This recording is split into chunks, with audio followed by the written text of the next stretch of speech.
बात मंगलसूत्र पॉलिटिक्स की।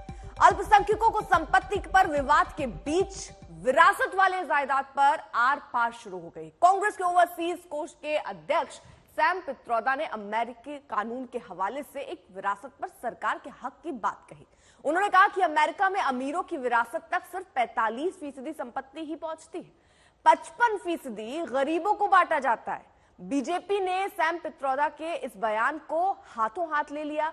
बीजेपी के सोशल मीडिया के प्रभारी अमित मालवीय ने कहा कि कांग्रेस ने भारत को बर्बाद करने की ठान ली है। उन्होंने सोशल मीडिया प्लेटफॉर्म पर लिखा कि अपनी सारी मेहनत और उद्यम से जो कुछ भी बनाएंगे उसे कांग्रेस हड़प लेगी।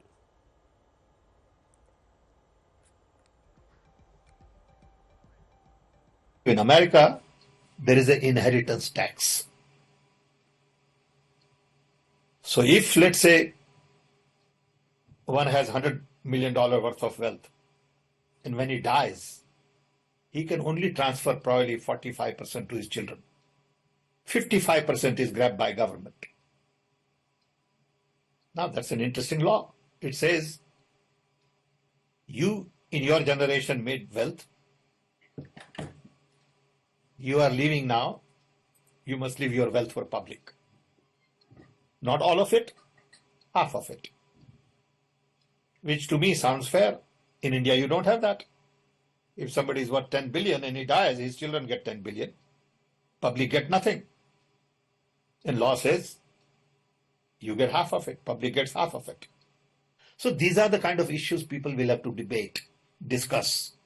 I don't know what the conclusion would be at the end of the day. But when we talk about redistributing wealth, we are talking about new policies, new programs that are in the interest of the people and not in the interest of super rich only.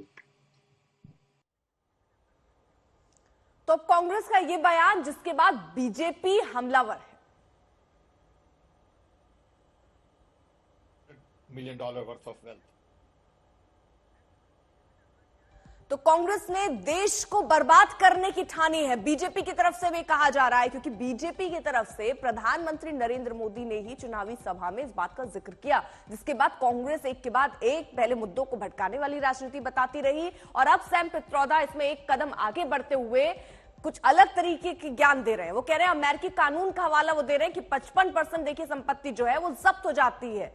उनकी theory भी जरा समझिए, America में विरासत कर लगता है, ये बात उन्होंने बताई है। मौत पर 55% संपत्ति जो है वो सरकार ले लेती है, उसके बाद रेस्ट जो उनका परिवार है उनको आगे मिलती है।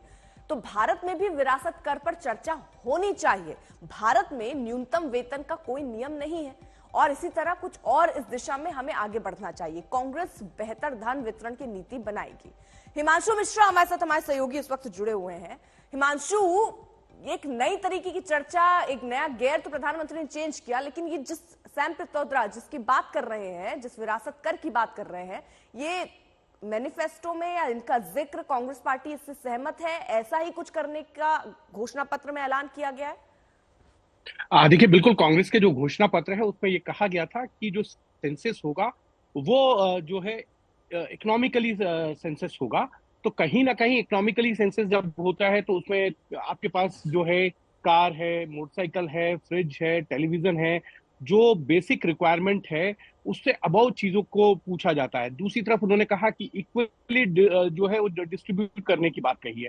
तो इक्वली डिस्ट्रीब्यूट जो सैम पित्रोदा कह रहे हैं वो अमेरिकन लॉ के लिए कह रहे हैं। अमेरिकन लॉ भारत में लागू करना इतना आसान नहीं है अर्पिता, और भारत की जो अगर कहें कि एक सोच है या भारत की जो संस्कृति है वो उसमें फिट अमेरिकन लॉ नहीं बैठेगा, क्योंकि भारत की जो पॉपुलेशन है वो बहुत ज्यादा है अमेरिका की तुलना में, और कई ऐसी चीजें हैं जो भारत में लागू नहीं की जा सकती हैं हाल फिलहाल।